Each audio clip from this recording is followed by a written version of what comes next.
Hi, I'm Cash, and welcome to Cash Talks Football, where I break down all the goals scored in the Premier League using my over 20 plus years of coaching experience to hopefully give you some better insight if you want to become a better player or a coach. Today we're looking at Chelsea against Brighton, and yes, we have dodgy VAR. What a shocking surprise.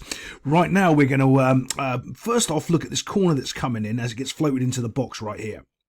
So as this ball gets moved in, we're going to have a look, watch, boom, there's our first point of contact right there.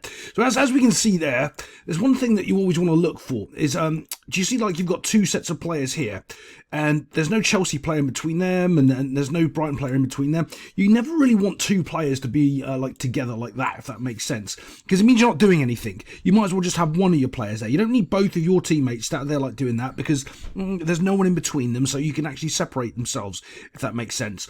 So you're falling into sort of bad habits when you do that. The next thing that happens is as the ball's going to drop here, this is pure and utter luck. What this guy does, he flicks it into the box, and he does one of those things where coaches and players say this all the time: just keep it going, knock it in, keep it going. 99 times out of 100, if you keep it going or you put the ball back into the box, nothing ever happens. On this one occasion, though, he manages to sort of do a little scump pass like that, and it manages to land right on somebody's head out of nowhere. Goodness knows how he managed to get it there, but he does, and then they suddenly get a little nick on the back post, and that's just mayhem from a corner. No real bad defending or good defending or anything, it's just mayhem from a corner. But yeah, bit of luck, and they get themselves a goal, because Chelsea normally don't like scoring goals. It's kind of against what they do as a football club this season.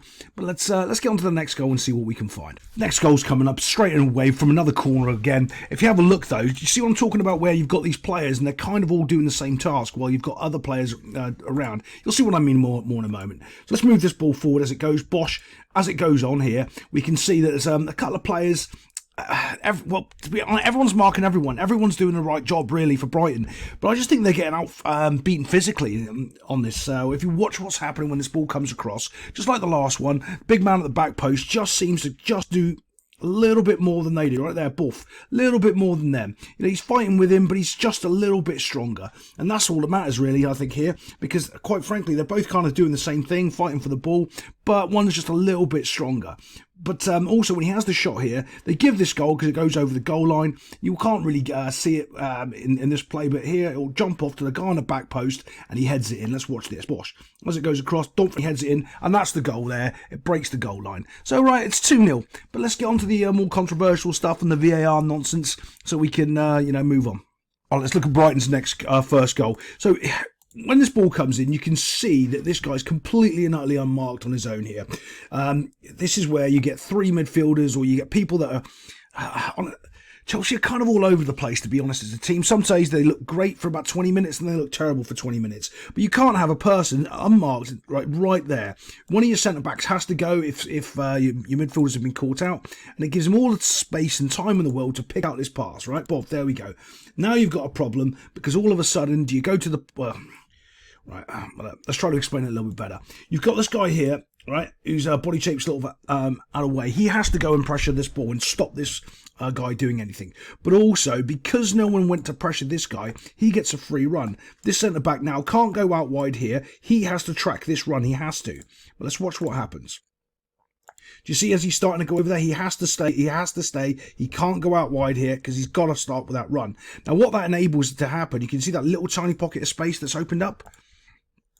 Right, because this guy can't go because there's no other player. If there was a midfielder there, the midfielder could have stayed with this player and tracked him if he makes a run in, but he doesn't. So this centre-back can't go out and support his mate here, right, because this guy here is completely unmarked. He's still unmarked, by the way, and so obviously he can receive the ball back, but he doesn't have to because this guy scores a worldie. But you can see that space there, and it's opened up. He knows it, and he utilises it. Watch this.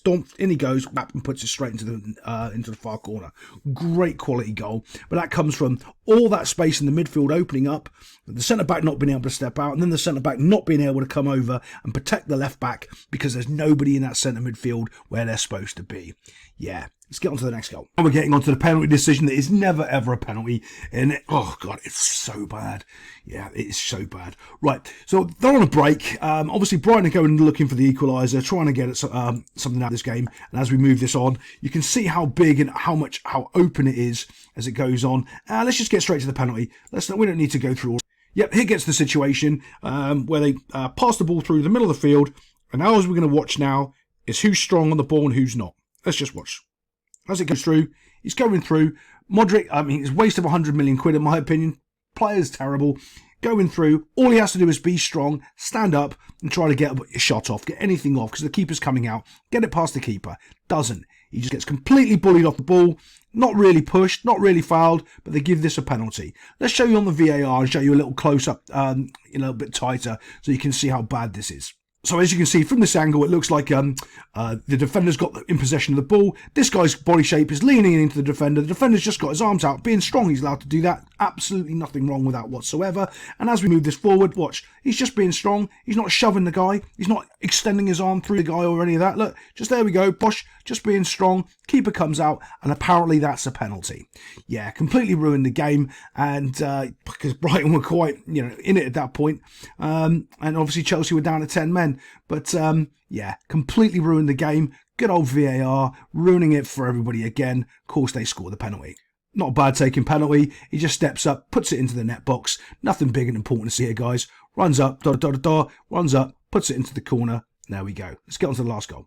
Of course, Brighton are kind of dead in the water here, even though they're against 10 men, because they're 3-1 down. Very difficult to come back from a 3-1 down scoreline. And we're looking at this corner again. Not much happens. Just gets flicked on the near post. Bosh. And then it gets finished onto the back post right there. There we go.